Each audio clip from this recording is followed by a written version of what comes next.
السلام علیکم، دس از عبید اللہ from Pakistan news. اور آج ہم ایک نئی سیریز کے ساتھ آئے ہیں جس کو ہم نے نام دیا سیریز آف نشان حیدر۔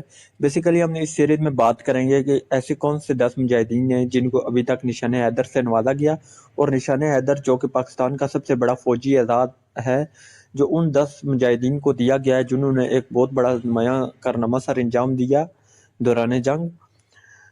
دیکھیں، دنیا کی ہر قوم ملک و قوم کی خاطر جان قربان کرنے والوں کو خراج تحسین ادا کرنے کے لیے انہیں اعزازات سے نوازتی اور انعامات سے سرفراز کرتی ہے۔ چنانچہ ہمارے ملک میں بھی ان مجاہدین کے لیے جو میدان جنگ میں مثالی شجاعت کا مظاہرہ کرتے ہیں، بہت سے اعزازات اور تمغے مقرر کیے گئے ہیں۔ سب سے بڑا اعزاز نشان حیدر ہے، جو اب تک ان 10 فوجی مجاہدین کو دیا گیا ہے جنہوں نے غیر معمولی جرات اور مردانگی کا مظاہرہ کرتے ہوئے جام شہادت نوش کیا۔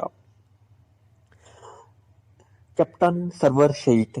سب سے پہلے نشان حیدر کا اعزاز کپتان سرور شہید نے حاصل کیا جب پہلی مرتبہ پاکستان اور ہندوستان کے درمیان کشمیر کے محاذ پر جنگ ہوئی تو دشمن نے ایک ایسی پہاڑی پر مورچہ بنا لیا جہاں سے پاکستان فوج پر بڑی آسانی سے گولہ باری کی جا سکتی تھی، اس لیے ضروری تھا کہ وہ پہاڑی دشمن کے قبضے سے چھین لی جائے۔ رات کے اندھیرے میں کپتان سرور اپنے سپاہیوں کے ہمراہ اس پہاڑی کی طرف چلے۔ رات کے 3:30 بجے وہ دشمن کے مورچوں کے قریب پہنچے تو اس نے پاکستانی سپاہیوں پر گولیاں برسانا شروع کر دیں۔ پے در پے کئی مجاہدین شہید ہوئے۔ کپتان سرور نے ہمت نہ ہاری اور باقی ماندہ سپاہیوں کے ساتھ رینگ رینگ کر آگے بڑھتے رہے، یہاں تک کہ مورچے کے بالکل قریب جا پہنچے۔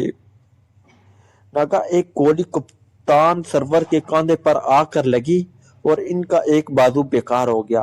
خون تیزی کے ساتھ ان کے جسم سے بہنے لگا، پھر بھی وہ رنگتے رنگتے ان خاردار تاروں تک پہنچ گئے جنہیں کاٹ کر وہ دشمن پر حلہ بولنا چاہتے تھے۔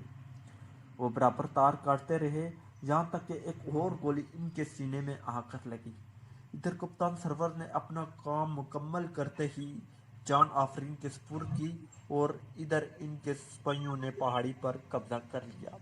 کپتان سرور کی اس بے مثال جرات و بہادری کا اعتراف کرتے ہوئے حکومت وقت نے انہیں نشان حیدر سے نوازا۔